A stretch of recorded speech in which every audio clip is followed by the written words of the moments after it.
BSN का anti test हो या फिर MSN का, एंटी टेस्ट के लिए तैयारी तो करनी ही पड़ती है, बट तैयारी के लिए बहुत ही डिफ़िकल्ट ये होता है कि हम कहाँ से तैयारी करें और कंटेंट कौन सा हो।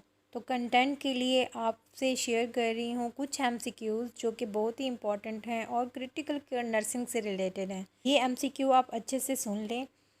फर्स्ट MCQ है कि a nurse has developed a nursing diagnosis of ineffective airway clearance for a client who sustained an inhalation burn injury. Which of the following nursing interventions should include in the plan of care for this patient?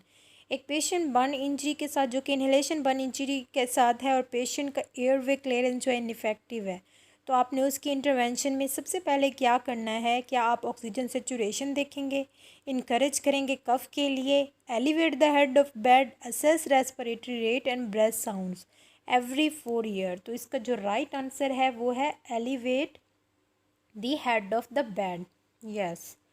Next MCQ है कि a client who is involve in a motor vehicle crash present to the emergency department with swear internal bleeding. Client जो है स्वेयरली hypotensive है, unresponsive है। The nurse anticipate which intravenous solutions will most likely to be prescribes to increase intravascular volume. Hypotensive है, unresponsive है, इसका मतलब इतनी ज़्यादा ब्लीडिंग हो गई है कि उसका इंट्रावैस्कुलर वॉल्यूम भी डिक्रीज्ड है, तो उसको आपने रिप्लेस करना है immediate blood loss and increase blood pressure. तो उसके लिए आपने उसे कौन सा सोल्यूशन देना है? तो ये एक एमरजेंट जो सिचुएशन होती है, इसमें आपने कौन सा सोल्यूशन दे रहे होते हैं। तो इसमें आपका जो राइट आंसर है ये कि जब भी इंट्रावैस्कुलर वॉल्यूम डिक्रीज हो और आपने उसे इंक्रीज करना हो, तो इंटरस्टिशियल्स वॉल्यूम में जितना भी फ्लूइड है वो उस वेसल्स के अंदर पुल कर लेता है। तो इसमें जो राइट आंसर है वो है आपका लैक्टेटेड रिंगर सोल्यूशन। नेक्स्ट MCQ है कि a nurse in the telemetry unit is monitoring a client for cardiac changes indicative of hypokalemia. Following if noted in cardiac monitor would indicate the presence of hypokalemia. तो वो कहते हैं cardiac monitor में उसे क्या ऐसी चेंज लगेगी जिससे उसे लगेगा कि उसका पोटाशियम लेवल जो है वो कम है। तो इसमें वो देखेगी इसमें क्या उसे पीक टीवी नज़र आएगा, ST सेगमेंट डिप्रेशन नज़र आएगी, वाइडनिंग क्यूरस कम्प्लेक्स होगा, प्रोलॉन्ग पीआर इंटरवल होगा। तो इसमें जो राइट आंसर है ST सेगमेंट डिप्रेशन है। यस, ST सेगमेंट डिप्रेशन में मोस्टली तभी होता है जब उसका हाइपोकैलेमिया हो। नेक्स्ट MCQ है कि अ nurse is performing cardiopulmonary resuscitation, CPR कर रही है ऑन द क्लाइंट जो कि कार्डियक अरेस्ट में है। ऑटोमेटिक एक्सटर्नल डिफिब्रिलेटर जो कि अवेलेबल है पेशेंट को ठीक करने के लिए। Which of the following activities will allow the nurse to assess the client's cardiac rhythm. तो कौन सी ऐसी एक्टिविटी जिससे नर्स को ये पता चलेगा कि कार्डियक रिदम आ भी रहा है या नहीं, उसको असेस करने के लिए।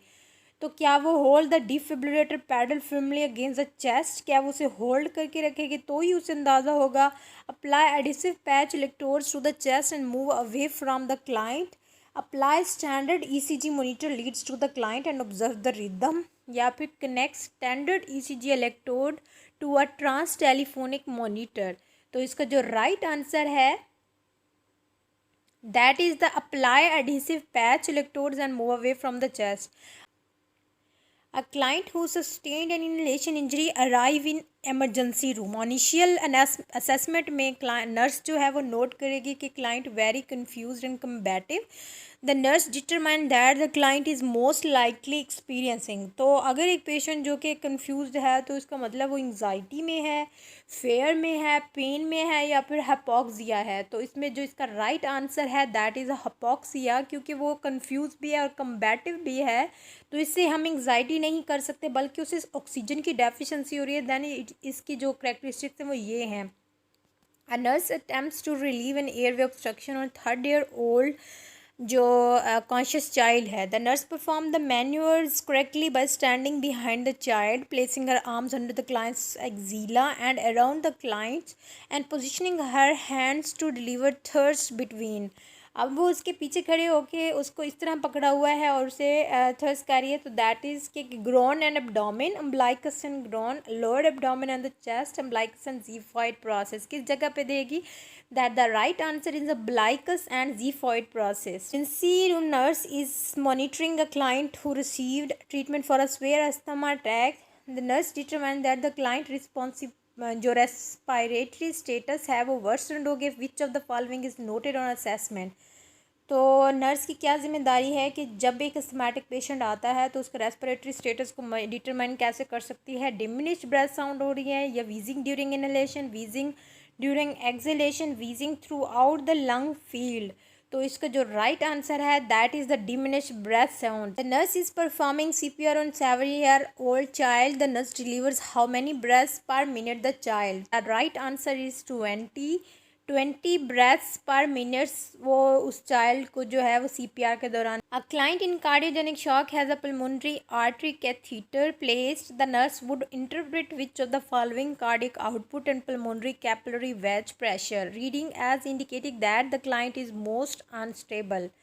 तो इसका राइट आंसर है कि कार्बन मोनोऑक्साइड जो है वो इसकी 3 लीटर पर मिनट होगी, जो कि हाई है।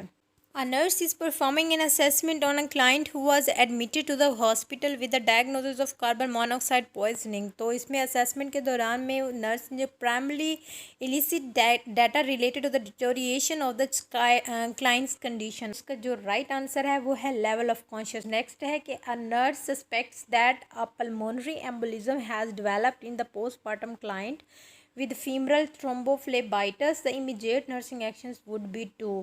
तो पल्मोनरी एम्बोलिज्म के साथ एक पेशेंट आया है, पोस्टपार्टम क्लाइंट है जो कि फीमरल थ्रोम्बोफ्लेबाइटिस भी है। दो इमीडिएट नर्सिंग एक्शंस क्या होना चाहिए?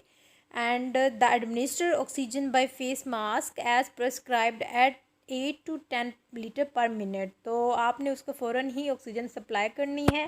अ nurse is planning care for a client with intracranial pressure ICP monitoring, which of the following interventions would be contraindicated in the plan of care? तो levelling the transducer at the lowest point of ear. A client with a history of silicosis is admitted in the hospital with respiratory distress and impending respiratory failure. The nurse plans to have each of the following items readily available at the client's bedside. तो chest tube drainage system, intubation tray और थोड़ा सा tray, crash card. तो इसमें क्या right answer है? That is intubation tray.